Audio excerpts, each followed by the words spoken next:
این سنن الکبرى بیهقی دوستان، ابی بکر احمد بن حسین ابن علی بیهقی، تحقیق محمد عبدالقادر عطا، مشهورات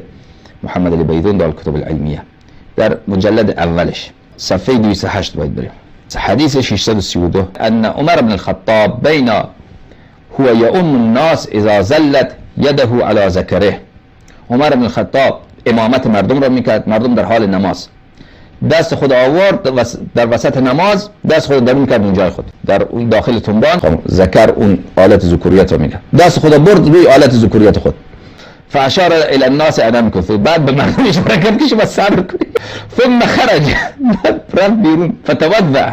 بعد رفت وضو گرفت، ثم رجع، بعد برگشت، فاتم بهم ما بقي من الصلاه، نماز از اونجا شروع کرده،